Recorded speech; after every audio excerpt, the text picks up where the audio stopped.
Project ఎలా ఎన్నుకోవాలి, మేనేజ్మెంట్లో ఏం చూడాలి అనేది చాలా ఇంపార్టెంట్. చాలామంది బిల్డర్స్ వస్తున్నారు, ఎమర్జీ అవుతున్నారు, ఎవ్రీ డే ఒక కొత్త కంపెనీలు ఓపెన్ అవుతున్నాయి. మీరేం చూడాలంటే ఎన్ని కంపెనీలు ఓపెన్ అయ్యి ఎన్ని ప్రాజెక్ట్స్ ఉన్నాయని కాదు, ఆ కంపెనీ స్టాండ్ ఏంటి, ఆ కంపెనీ విజన్ ఏంటి, ఆ కంపెనీ విజన్ ఏంటి, మేనేజ్మెంట్ ఎట్లా ఉన్నారు, సపోర్ట్ ఎట్లా ఉంది, మీకు అమ్యూనిటీస్ ఏమి ఇస్తున్నారు, వర్క్స్ ఏమి ఇస్తున్నారు, ఎస్పెషల్లీ ప్రాజెక్ట్లో యూనిక్ పాయింట్స్, యూఎస్పి అంటారు, యూనిక్ సెల్లింగ్ పాయింట్స్ ఏమి ఇస్తున్నారు, దాన్ని మనం ఎలా హైలైట్ చేయాలి అనేది చూసుకోవాలి. ఎవరితో పడితే వాళ్ళతో వెళ్ళిపోతే ఎక్కడ పడితే అక్కడ జాయిన్ అయ్యాను మీరే ఇబ్బంది పడతారు. You give some value. Due consideration ఏంటంటే 80% మేనేజ్మెంట్ సపోర్ట్ వల్ల అవుతుంది, 10-20% మనం చేస్తాం. ఆ 10-20% చేసుకుంటే మనం సక్సెస్ అవుతాం డీల్. ఎలా అవుతాం? ఇప్పుడు కొంతమంది డెవలపర్స్ ఉన్నారు, పేర్లు నేను చెప్పలేను కానీ మొత్తం ఆల్ ఓవర్ ఇండియా కానీ ఆల్ ఓవర్ తెలంగాణ ఆంధ్ర కానీ చూసుకుంటే చాలామంది డెవలపర్స్ ఎలా వచ్చారంటే అంతకుముందు ఒక కంపెనీలో ఒక డైరెక్టర్ గాను, ఒక మేనేజర్ గాను, టీమ్ లీడర్గా పనిచేసి ఒక 2 డీల్ 3 డీల్ 4 డీల్ చేసుకొని కొత్త కంపెనీ పెడతారు. కానీ పెట్టిన 195 మంది ఫెయిల్ అవుతున్నారండి. So you have to see, మీరు ఏదైనా ప్రాజెక్ట్ జాయిన్ అయితే కనీసం స్టేబుల్గా ఒక 3 to 5 years ఐడియల్ పీరియడ్ మీరు మీ టాలెంట్ ప్రూవ్ చేసి ఒక ₹1 కోటి 2 కోట్లు సంపాదించుకోవడానికి.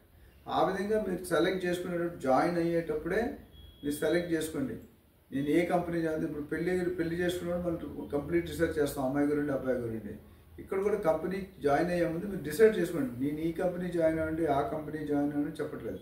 బట్ ఏ కంపెనీ జాయిన్ అయ్యే ముందు ఈ కంపెనీ ఎన్ని రోజులు ఉంటుంది, ఈ కంపెనీ బ్రాండ్ ఏంటి, మార్కెట్ రెప్యుటేషన్ ఏంటి, కమిట్మెంట్ ఏంటి, రిజిస్ట్రేషన్ చేస్తున్నారా లేదా, ఎన్ని ప్రాజెక్ట్స్ చేశారు, ఎన్ని ప్రాజెక్ట్స్ టైంలో కంప్లీట్ చేశారు, ఎంప్లాయీస్ ఒపీనియన్ ఎట్లా ఉంది, రివ్యూస్ ఎట్లా ఉన్నాయి, కస్టమర్ ఫీలింగ్స్ ఎలా ఉన్నాయి, కస్టమర్ ఎక్స్పెక్టేషన్స్ ఎలా ఉన్నాయి, డెలివరీ టైం ఫాలో అవుతున్నారా లేదా, స్పెసిఫికేషన్ అన్నం ఇస్తున్నారా లేదా, ఇలాంటివన్నీ చూసుకొని మార్కెట్లో ఎన్ని రోజులు ఎన్ని ప్రాజెక్ట్స్ చేశారు అవన్నీ చూసుకొని సమ్మరీ ఆఫ్ ద రివ్యూస్ తీసుకొని మీరు అప్పుడు ఒకసారి జాయిన్ అవ్వకూడదు. జాయిన్ అయ్యారంటే 5 years ఎక్కడికి ఇటు ముందు వెనక చూడొద్దు. ఆఫర్స్ వస్తూనే ఉంటాయండి, టెంప్టెడ్గా ఉంటాయి ఆఫర్స్, కానీ ఆఫర్స్ అన్నీ సక్సెస్ కావు. చాలామంది చెప్తుంటారు చాలా, బట్ జరిగేవి తక్కువ.